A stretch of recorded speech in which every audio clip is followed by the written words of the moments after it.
Ya, Assalamualaikum warahmatullahi wabarakatuh, Pak. Waalaikumsalam warahmatullahi wabarakatuh. Izin memperkenalkan diri, saya Lauda Akbar Bliantoro. Saya Nabila Deswita. Nama aku Agil Jonizar. Nama saya Fatin Ajo Isnaini dari Kafilah 16. Saya dari Universitas Muhammadiyah Yogyakarta, baru melaksanakan tugas yaitu mewawancari UMKM yang berada di sekitar UMY dari Fakultas Ekonomi dan Bisnis. Pak, izin bertanya tentang sejarah Seblak Cenah ya, Pak. Untuk nama sendiri dari Seblak Cenah itu terinspirasi dari mana ya, Pak, kalau boleh tahu? Inspirasi Seblak Cenah tuh sebenarnya namanya kita ngasal aja. Waktu kita kumpul terus tercetus ada yang bilang cenah gitu. Salah satu teman. Terus ya kita pakai nama itu aja. Berarti saat sedang nongkrong sama teman-teman gitu ya, Pak, tersebut Seblak Cenah. Ya. Oh, Tapi sebenarnya seblak tuh bukan produk utama kita. kalau boleh tahu apa, Pak? Kita tuh ada Polar Pantry namanya. Polar Pantry. Itu usaha induknya Polar Pantry. Nah, kita punya 4 lini bisnis. Salah satunya Seblak Cenah. Seblak Cenah. Di bawah holding oleh PT Karya Sinergi Pangan Indonesia. Berarti ada 3 lagi lain selainnya Seblak Cenah Iya. gitu ya, Pak? Oh. Untuk tahun berdirinya itu kapan ya, Pak, kalau boleh tahu? Tahun 2023. Berarti baru berjalan 1,5 tahun atau Ya. motivasi untuk mendirikan Seblak Cenah itu bagaimana ya, bisa mendirikan Seblak Cenah itu dari mana? Ya. Motivasi. Dulu lini usaha pertama kita tuh Polar Supply. Polar Supply itu bagaimana? Jadi kami menyuplai kafe dan rumah makan dengan produk frozen gitu. Tapi produknya produk makanan siap saji, tinggal dipanasin. Berarti kemasan dalam bentuk kemasan Ya, gitu. kemasan. Oh. Jadi misalnya kayak sebelah kita punya produk frozen yang ntar penggunanya tuh tinggal cukup memanaskan aja, kayak mie instan itu. Mie instan. Kayak mie instan. Tapi selama berjalannya waktu ternyata sebelah itu cukup peminatnya cukup banyak. Untuk Gen Z dan milenial juga, Ya. Pak, ya. Banyak Terus- dicari sana. Makanya kita bikin toko sekalian, bikin kedai. Bikin kedai. Kalau boleh tahu, karyawan yang Bapak miliki saat ini totalnya berapa ya? Untuk sekarang kita ada 10 karyawan ya. Jika ingin mendaftarkan diri, apa saja sih syarat-syarat untuk bisa menjadi karyawan di Seblak ini? Oke, jadi syaratnya pertama dilampirkan CV dulu. CV. Terus kita tuh terutama menerima mahasiswa. Jadi dikirimkan jadwalnya. Terus kita akan cek apakah bisa lanjut ke tahap wawancara atau enggak. Berarti sistemnya apa ya? Part time ya? Ya, part time. Apa saja sih tantangan yang dihadapi UMKM untuk SDM sendiri? Untuk SDM tantangannya mungkin kalau sekarang kan generasi Z ya. Jadi kita lebih ke profesionalitas mungkin. Gimana caranya biar setiap anggota kita bisa profesional dan dia bekerja secara mencurahkan tenaganya ke sini gitu. Gimana sih Kak, dalam menjalankan bisnis pasti ada tantangan kan ya. Nah, untuk tantangan sendiri gimana sih? Tantangan apa yang pernah Kakak alami dalam berbisnis? Dan gimana sih cara Kakak ngatasinnya masalah itu? Ya. Jadi tantangan itu ada tantangan dari dalam kita sendiri dan dari luar ya. Kalau tantangan dari kita sendiri mungkin lebih ke kedisiplinan ya. Iya. Jadi gimana caranya setiap kita melakukan sesuatu itu kalau bisa tepat waktu. Iya. Jangan sampai terlambat. Soalnya kita kan kita bakal ketemu sama orang-orang yang besar gitu. Iya. Kita akan memandangnya bukan cuma sekarang, tapi memandangnya juga ke masa depan. Barangkali kita bakal ketemu orang yang besar dan waktu itu sangat mahal bagi mereka. Jadi jangan sampai kita terbiasa terlambat gitu. Untuk mengatasinya sendiri gimana sih Kak caranya? Itu lebih ke pembiasaan sih. Apa Kak? Pembiasaan. Oh, kebiasaan. Lebih ke menghargai waktu. Karena waktu itu mahal ya. Terus tantangan selain itu mungkin lebih ke bagaimana kita membangun tim yang solid. Untuk tantangan operasional dalam mengembangkan bisnis channel kan, misal apa sih namanya, dalam jam operasional sendiri kan ada dari jam berapa ya? Jam kalau karyawan shift 1 mulai jam 12 sampai jam 5. Untuk target bisnis kakak ini siapa aja sih targetnya? Mahasiswa atau anak-anak atau malah orang tua? Target market ya. Ya. Kalau kan kita punya 4 lini bisnis. Kalau sebelah sendiri kita targetnya ke mahasiswa dengan pendapatan menengah, kelas ekonomi menengah. Karena di sini juga sekitar mahasiswa ya. Ya. Iya. Oke. Nah, upaya apa yang akan dilakukan kakaknya untuk mencapai target yang diinginkan? Upayanya ya kita melakukan evaluasi terus-menerus. Itu bisa dilihat kan kita ada form kritik dan saran. Oh, oke. Jadi kan setiap pelanggan mungkin yang datang ke sini punya pemikiran untuk meningkatkan sebelah sana sendiri, atau mungkin ada kritik apa yang kurang gitu, kita bisa terima itu dan evaluasi. Oke, baik. Nah, untuk teknik dan marketing yang digunakan Seblak Cenah itu biasanya digital atau secara langsung sih teknik marketingnya? Kita ada digital secara langsung, tapi untuk digital sendiri kita sekarang masih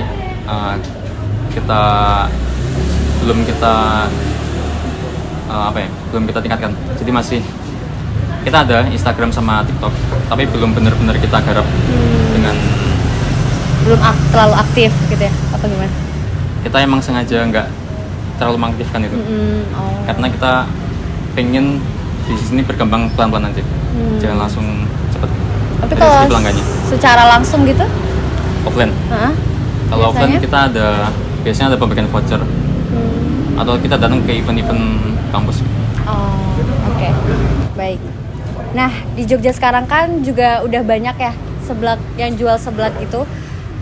Nah, keunggulan dari Seblak Cenah ini dibanding dengan seblak-seblak yang lain itu seperti apa keunggulannya? Sini kita punya 30 lebih topping.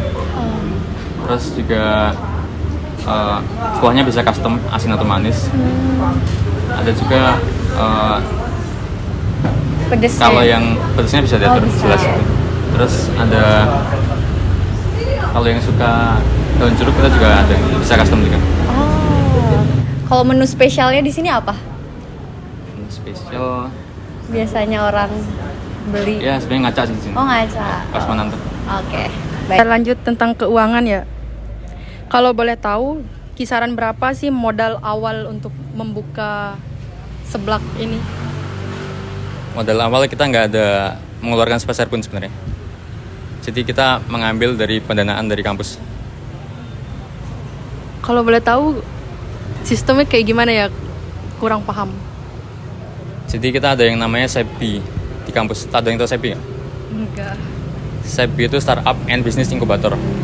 Dia itu salah satu lembaga kampus yang tujuannya itu untuk menginkubasi bisnis mahasiswa. Jadi di sana kita bakal ada pelatihan bisnis mulai dari pencarian ide sampai mencari investor. Dan juga kita bakal diarahkan ke lomba-lomba bisnis gitu. Kalau di SEBI sendiri ada program namanya program Vessel. Itu ada pelatihannya sekaligus ada pendanaannya. Nah, inovasi dan pengembangan apa yang udah dilakukan oleh usaha ini Seblak Cenah? Inovasi apa dan pengembangan? Kalau inovasi sendiri di Seblak Cenah kita lagi bikin seblak kering ya, instan. Oh, jadi yang bisa dikirim ke luar kota Iya. gitu ya? Jadi kalau cuma seblak kedai gini kan lingkupnya cuma sekitar UMY. Tapi kalau kita bisa jual secara online jarak jauh, itu bisa se-Indonesia. Iya, benar. Sekarang juga lagi banyak yang seperti itu. Lalu untuk tantangan di zaman disrupsi gini, modern gini apa ya Pak tantangannya? Tantangan di modal Disrupsi dalam misalnya sekarang kan Bapak juga banyak seblak kemasan kan, maksudnya yang siap saji. Banyak saingannya juga. ya. Cara menghadapi itu gimana Pak tantangannya? Kalau seblak dulu pas kami buka itu cuma ada 2 di sekitar UMY. di sekitar UMY. Berarti cabangnya banyak dari sekitar UMY atau gimana? Dulu tuh cuma ada 2 waktu kita buka. Sekarang? Sebelah Prasmanan. Sekarang? Sekarang ada sekitar 12. Wah, banyak sekali Pak. Ya. Jadi untuk menghadapi itu ya tentu kita harus ada diversifikasi. Kita harus punya pembeda Beda dari dari yang lain. produk lain. Iya. Kami sekarang udah punya 30-an lebih 30-an lebih. ya topping. Topping. Wah. Ya. Terus mungkin yang tempat lain belum ada, kita bisa request wah itu manis atau asin. Wes, manis. Ya, manis asin. Manis Kan kalau itu gimana Pak? wah manis, ya kita tambah gulanya. Tambah gulanya. Ya. Berarti Itu lebih kan- pekat gitu ya Pak? Ya, manisnya lebih pekat. Lebih pekat. Kan ada kalau orang Jawa itu lebih suka yang manis. Manis Jogja terutama ya Pak. Makanya kita beri apa ya jenis kuah yang untuk manis. Tapi kan kalau yang luar Jawa biasanya nggak suka yang terlalu manis kan. Makanya kita nanti kuah asin. Untuk adaptasinya itu gimana Pak di zaman yang gini tuh, di zaman Gen Z yang banyak mager untuk sini tuh sudah ada Gojeknya atau belum Pak? Maksudnya bisa melalui aplikasi gitu. Dulu kita pernah ada aplikasi GoFood sama ShopeeFood, Sama suami. tapi kita tutup sementara. Soalnya kan kalau sebelah Persemanan dia tuh agak repot ngambilnya toppingnya. Jadi kalau ada pesanan kita harus ngambil toppingnya satu persatu sesuai dengan pesanan itu, Sehingga susah. sehingga agak susah. Jadi Untuk paket-paket itu biasanya kan sebelah kan banyak paket-paketnya itu di sini ada atau tidak ya Pak? sekarang belum ada paketnya. Belum ada paket, tapi Ya. sebelah Kromas mana? Sekarang kita lagi mau nyoba untuk open lagi buat GoFood sama ShopeeFood-nya itu pakai paket. Pakai paket.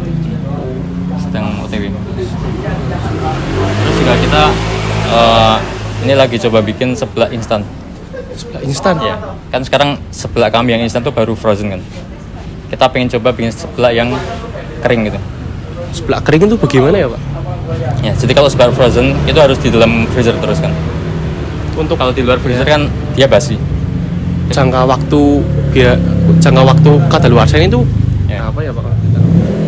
Kalau seblak frozen itu bisa 2 bulan lebih masih bagus. Masih bagus. Ya, tapi kalau seblak yang kering kita masih proses percobaan. Kita belum tahu formulanya gimana atau cara produksinya gimana biar dia awet. Berarti masih Masih dalam meramu-ramu. tahap percobaan. Oke, ini pertanyaan terakhir dari saya ya. Harapan bisnis kakaknya di 5 tahun ke depan itu seperti apa harapannya? 5 tahun ke depan. Ini sebelah sana aja atau seluruhnya? Sebelah Cina boleh atau mungkin ada yang lain? Jadi kalau sebelah sana sendiri kita 5 tahun ini pengen bismillah ya, semoga bisa kita menambah cabang. Amin. Terus kita juga lagi coba men-franchise-kan biar bisa lingkupnya lebih luas Luas. lagi, biar lebih cepat lagi. Terus? Nah, terus kalau mungkin dari yang Polar Catering ya, kita lagi mencoba menjajaki ke untuk saat ini kita udah bisa masuk ke pemerintahan pemerintah desa sama posyandu gitu. Tapi untuk nantinya kita bakal mencoba untuk masuk ke yang lebih tinggi lagi, misalnya pemerintah kecamatan, kabupaten, atau instansi pemerintah lainnya. Dan juga kita lagi pengen coba masuk ke kampus. Beberapa kampus Jogja. Iya. Oke. Terus yang kita juga ada lagi Polar Supply. Polar Supply itu untuk menyuplai kafe dan rumah makan. Kita lagi pengen nambah kafe lagi buat kita jajaki. Dan yang terakhir kita ada Polar Express. Polar Express itu kita jualan street food itu di event-event kampus atau event-event lainnya. Kita pengen bikin stand tetap selama 5 tahun ini. Oh, oke. Baik, udah selesai pertanyaan dari saya. Kurang lebihnya mohon maaf ya. Terima kasih.